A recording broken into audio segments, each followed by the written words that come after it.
म्हणजे लेकराच्या डोक्यावरचं छत्र निघून जातं, छत्र निघून जातं. कोणी सांगणार राहत नाही ना. वडील गेले की खूप मोठं विश्व हरपून जातं. मी जन्माला आलो आणि माझे वडील गेले. माझी आई हंबरडा फोडून रडत होती.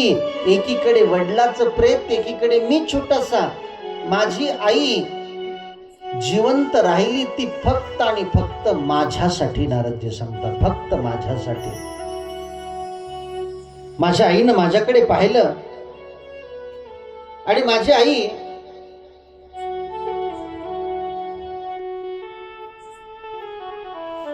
माझ्यासाठी जिवंत राहिली. वडिलाचा अंत्यविधी झाला. अतिशय गरीब परिस्थिती असल्यामुळे आईला मोलमजुरी करावी लागायची. काबाड कष्ट माय करायची आणि काबाड कष्ट करून मला सांभाळायची. काबाड कष्ट करून हळूवारपणे मी लहानाचा मोठा व्हायला लागलो. नारदजी सांगतात व्यासांना, लहानाचा मोठा व्हायला लागलो. 8 वर्षाचा झालो. 8 वर्षाचा. आणि आमच्या गावामध्ये काही साधू संत मंडळी आली. गावातल्या लोकांनी त्यांना मंदिरात बसवलं, त्यांना भिक्षा आणून दिली, त्यांनी जेवण केली. आणि त्याच्यातल्या एका संतानं व्यासपीठावर बसून 2 तास सगळ्या गावकऱ्यांना बोलवून प्रवचन सांगितलं. एवढं सुंदर प्रवचन होतं आणि त्या महात्म्याची वाणी अशी होती की तो प्रत्येक शब्द हृदयाचा ठाव घेत होता. प्रत्येक शब्द हृदयापर्यंत जाऊन भिडत होता. सगळं गाव मंत्रमुग्ध झालं. सगळ्यांनी हात जोडले. महाराज, आमच्याकडे अनेक महाराज लोक आले, अनेक साधू संत आले, पण तुमच्यासारखे कोणीच नाही हो. तुमच्यासारखा संत भेटणं दुर्मिळ आहे. महाराज, आमच्या सगळ्या गावकऱ्याची इच्छा आहे की तुम्ही इकडे तिकडे कुठे जाण्यापेक्षा आमच्या गावात थांबा ना. थांबा. संत म्हटले, नाही थांबता येणार आम्हाला. गंगा बहती भली और साधू चलता भला.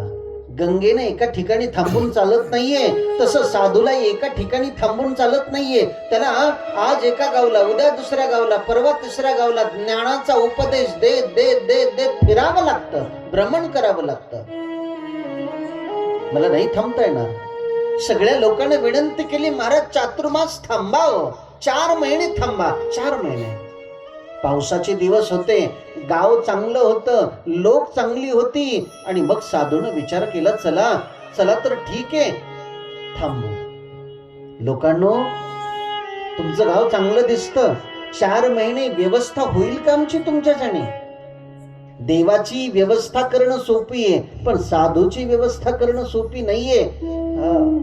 आणि साधूचा कोप किंवा साधूचा शाप हा मोठा विनाशकारक असतो. लोक म्हटले, महाराज चिंता करू नका, आम्ही खूप सेवा करू, तुमची खूप सेवा करू. मग साधूने सांगितलं, ठीक आहे. होकारा भरल्यावर लोकांना एवढा आनंद झाला. मग पटापटा सगळीची सगळी लोक एकत्रित झाली. आज आमच्याकडे जेवायला, उद्या आमच्याकडे, परवा आमच्याकडे, तेरवा आमच्याकडे. 4 महिन्याची लिस्ट झाली जेवणाची. प्रत्येकाने जेवणाची सेवा घेतली. सगळ्या सेवा वाटप सुरू झाल्या. राहण्याची सेवा कुणाकडे, कुणाच्या घरात ठेवायचं साधू संताला. एकाने सुंदर वास्तू बांधलेली होती नवीन. त्याने सांगितलं, आमच्याकडे असू द्या महाराजांना, इथे छान व्यवस्था होईल सगळी. त्यांची राहण्याची व्यवस्था झाली. नारदजी सांगतात, व्यास महाराज, साधू संताच्या सगळ्या सेवेपेक्षा एक सेवा श्रेष्ठ आहे, ती म्हणजे त्यांच्या धुण्या भांड्याची. आणि ही धुण्या भांड्याची सेवा माझ्या आईकडे आली. नारदजी म्हणतात, माझ्या आईकडे. गावकऱ्यांनी माझ्या आईला सांगितलं, ताईसाहेब, तुम्ही महाराजांच्या धुण्या भांड्याची व्यवस्था करा. माझ्या आईनं स्वीकारली. आणि मी आईच्या बोटाला पकडून जायला लागलो आईसोबत. आई भांडे घासायची, मी आईला मदत करायचं पाणी देऊन. आई कापडं धुईची, मी ती कापडं साधू संताची सुकायला टाकायचो. साधू संताच्या जवळ जाऊन बसायचो, त्यांची चरण दाबायचं. ते पूजेला बसले की त्यांना फुलं आणून द्यायचे. अगरबत्ती आणून द्यायची, दिवा आणून द्यायचा, त्यांची जी काही लागेल ती सगळी व्यवस्था करायची, त्यांच्या जवळ बसायचं. कसा वेळ निघून जायचा कळायचं नाहीये. आणि रात्री जेव्हा प्रवचन व्हायचं 2 तास, सगळे लोक यायचे. नारदजी सांगतात मी सगळ्याच्या पुढे बसायचं आणि एक नजर करून पाहायचं, एक चित्त देऊन ऐकायचं. एवढं ऐकणं की कधी ते 2 तास संपून जायचे कळायचं नाहीये. कधी 2 तास संपून जायचे. सगळे लोक भारावून गेले महाराजाची अमृतवाणी ऐकून, महाराजाच्या मुखातले ते शब्द ऐकून.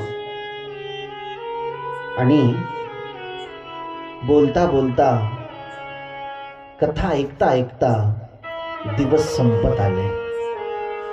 4 महिने कसे संपले कुणाला कळलंच नाहीये. आणि तो दिवस आला की ज्या दिवशी संत आता सगळ्यांना सोडून निघून जाणार आहेत. काही लोक संतांच्या जाण्याची तयारी करतात, काही त्यांच्या स्वागताची तयारी करतात. मोठे मोठे हार आणलेत सांगतेसाठी, कोणी वस्त्र आणलेत, कपडे आणले, कोणी अलंकार आणले त्यांना, कोणी दक्षिणा आणली. सगळी तयारी झाली आणि प्रत्येकाचे डोळे अश्रून ओलेचिंब होते. प्रत्येक जण हात जोडत होता, रडत होता, बाबा आमचं किती भाग्य की तुमच्या मुखातून आम्हाला कथा ऐकायला मिळाली.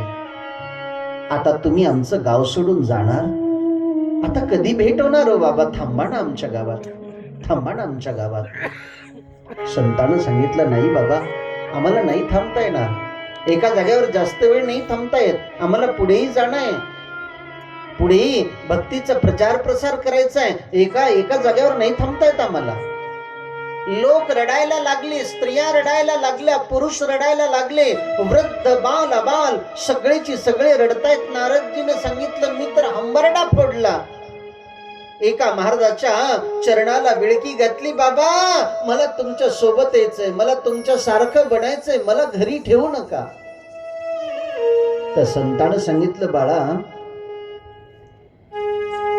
तुला आमच्या सोबत येता येणार नाहीये, तू एकुलता एक आहे आणि तुझ्या आईला कुणाचाच आश्रय नाहीये, तुझे वडील गेलेत, आता तुझं कर्तव्य आहे आईची सेवा करणं.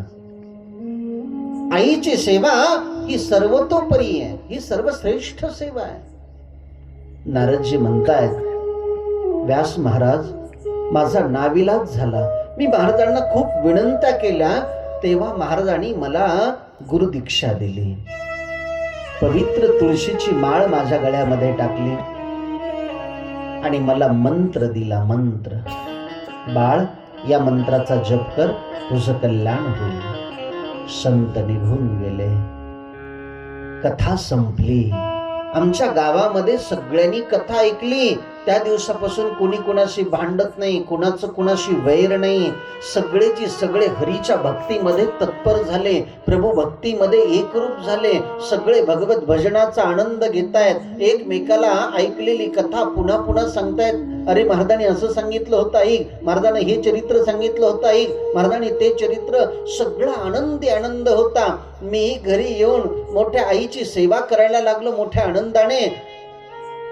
माझी आई माझ्यावर खूप प्रेम करायची ना, मला दूध खायला आवडत होतं म्हणून आईने एक गाय पाळली होती आणि रोज सकाळी भल्या पहाटे आई गाईची धार काढण्याकरता जायची. आज आई भल्या पहाटे उठली, गाईची धार काढण्याकरता निघली. रस्त्यामध्ये एक काळा कुट्ट साप पडलेला होता. चुकून आईचा पाय लागला सापाला आणि सापानं करकचून आईच्या पायाला चावा घेतला. जसा चावा घेतला आई ओरडली, नारदा नारदा. झोपेतून जागा झालो मी, आईच्या आवाजाच्या दिशेने धावायला लागलो. येऊन पाहतो तर मी येईपर्यंत बघ्याची गर्दी जमली होती. कित्येक लोक गावातले एकत्रित झाले होते. सगळ्याच्या मध्ये माय पडलेली होती, नाका तोंडातून फेस आलेला होता. मी धावत धावत माझ्या आईपाशी गेलो, आईचं मस्तक मांडीवर घेतलं आणि माझ्या हातानं नाका तोंडाचा फेस पुसत बोलायला लागलो, आई आलो ग मी, तू मला आवाज दिला ना, बोल ना ग माझ्याशी आई. माझी आई बोलत नाहीये, माझी आई माझ्याकडे पाहत नाहीये. मी रडायला लागलो. आई आई मी काही खोडी केली नाही ग. आई तू म्हणशील तसं मी जगेल, तू म्हणशील तसं राहील, तू म्हणल ते ऐकल, पण माझ्याशी असा अबोला नको ग धरू आई. आई तू मला एक शब्द तरी बोल ना ग. आई तू मला एक शब्द तरी बोल ना ग. काका पहा ना, माझी आई मला बोलत नाही हो. काकी अहो तुम्ही सांगा ना माझ्या आईला. ओ आजी ओ सांगा ना आईला, सांगा ना, माझी आई बोलत नाहीये मला, पहा ना. तेवढ्या गर्दीतून एक म्हातारी पुढे आली आणि म्हातारी नारदजीला हृदयाला लावते. बाळा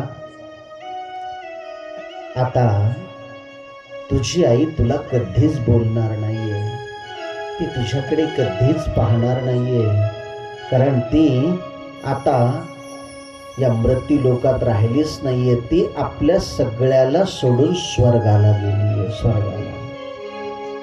स्वर्गाला कानावर आवाज पडताच नारदजीनं हंबरडा फोडला. आई आई तू मला सोडून कशी ग स्वर्गाला गेली आई.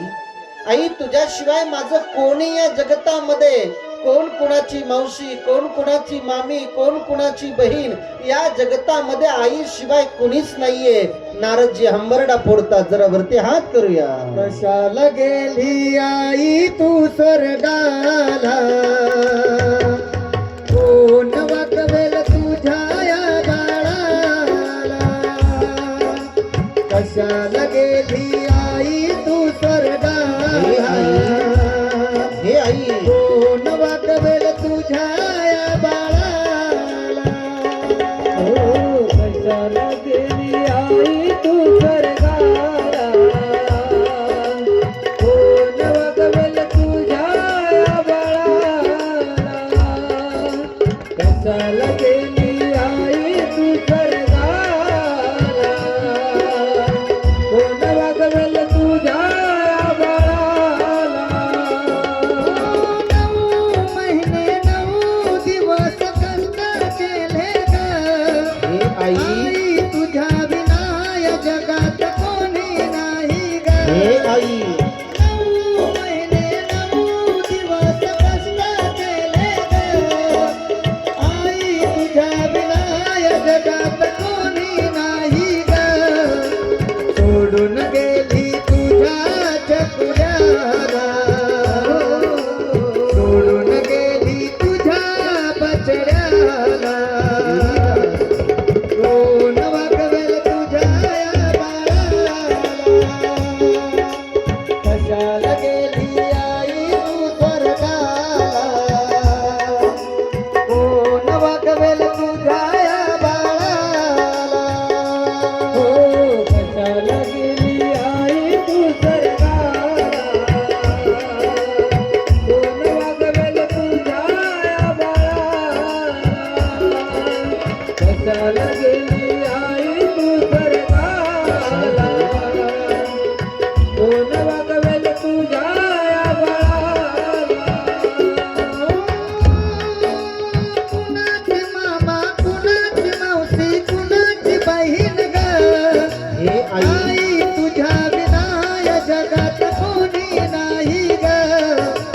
कुणाची मामा, कुणाची मावशी, कुणाची बहीण ग आई, तुझ्या विना या जगात कोणी नाही ग.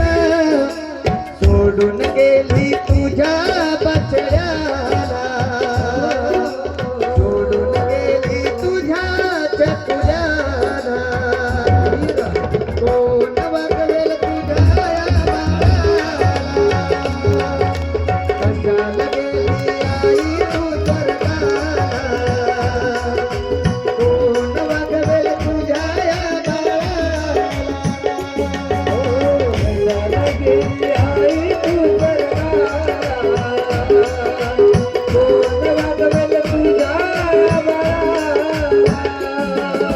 कशाला गेली आई तू स्वर्गाला, कोण वाकवेल तुझ्या या बाळाला.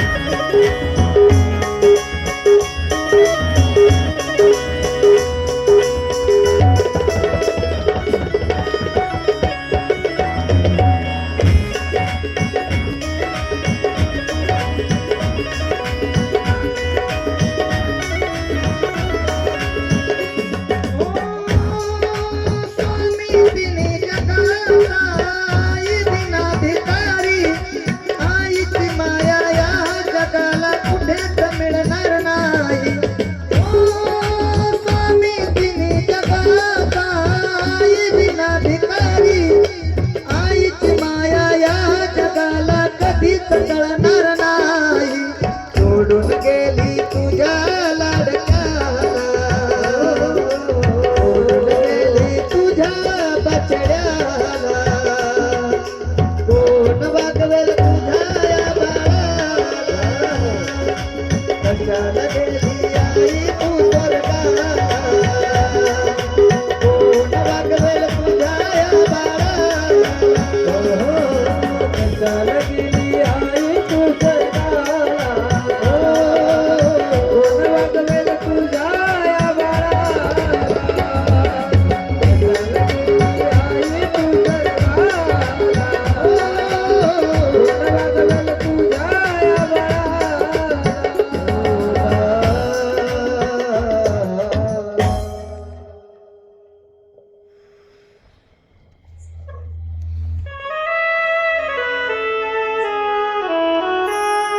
नारदजीने आईचा अंत्यविधी केला. दशक्रिया 13 आदी सर्व करून जन्मभूमीला प्रणाम केला. आईच एक असं होतं बंधन की त्यांना घराच्या बाहेर पडायला अडचण होती. आज आई गेली, बंधन तुटलं, निघाले. उत्तर दिशेला चालत चालत चालत नारदजी आले वृंदावनमध्ये. ऐका मंडळी, आणि वृंदावनमध्ये नारदजी एका झाडाखाली बसले आणि गुरुनं दिलेल्या मंत्राचा जप करायला लागले. सगळ्यांनी सरळ बसा आणि म्हणा श्लोक. नारदजीचा मंत्र म्हणा. नमो भगवते तुभ्यं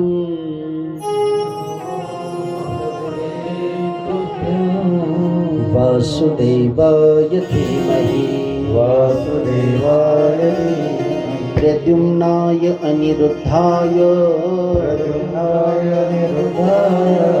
नमः संकर्षणाय च नमो भगवते तुभ्यं नमो भगवते तुभ्यं वासुदेवाय धीमहि वासुदेवाय धीमहि प्रद्युम्नाय अनिरुद्धाय नमः संकर्षणाय च नमो भगवते तुभ्यं नमो भगवते तुभ्यं वासुदेवाय धीमहि वासुदेवाय धीमहि प्रद्युम्नाय अनिरुद्धाय निरुद्धाय नमः संकर्षणाय च नमः संकर्षणाय च भगवंताची झाकी हृदयात प्रगट झाली. एवढा सुंदर परमात्मा दिसला नारदजीला हृदयामध्ये. नारदजीनं डोळे उघडले पाहण्यासाठी, पण डोळ्यानं नाही दिसत. डोळे बंद केल्यावर दिसतो, उघडे असताना दिसत नाही. नारदजी दुःखी झाले. देवा, डोळे बंद केल्यावर तुम्ही दिसता, उघडल्यावर दिसत नाही का? भगवंतानं आकाशवाणी केली. नारद, काही कर्म, काही प्रारब्ध अजून शिल्लक आहे आणि ते साधनेनं संपवायचे. म्हणून तुम्ही उपासना करा, माझं नामचिंतन करा. या जन्मात प्रत्यक्षात भेट होणार नाहीये, पण पुढच्या जन्मात मी अखंड तुम्हाला दर्शन देईल. देवर्षी नारद व्यासांना सांगतात, व्यास महाराज, माझ्या जीवनामध्ये त्या साधूची संगती, त्या साधूची सेवा आणि त्यांच्या मुखातून ऐकलेली मी कथा, बस एवढीच गोष्ट माझ्या जीवनात घडल्यामुळे मला साक्षात देवाचा साक्षात्कार झाला. मी तो जन्म पूर्ण घातला आणि या जन्मात मी ब्रह्मदेवाचा मानसपुत्र म्हणून प्रगट झालो. आणि आज मला देवाकडे जायची गरज नाही, देवच माझ्याकडे येतो. त्रैलोकी भ्रमण करीतो नारद, त्या सवे गोविंद फिरत असे. देव माझ्या मागे मागे फिरतो आता. हा.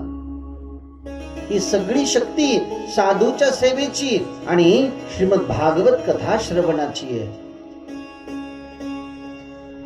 नारदजीचं हे सगळं बोलणं ऐकल्यावर व्यास म्हणले, मग आम्हाला सांगा ना ती कथा. 4 श्लोक नारदजीनं व्यासांना सांगितले. पण व्यास बुद्धिवान होते, हुशार होते.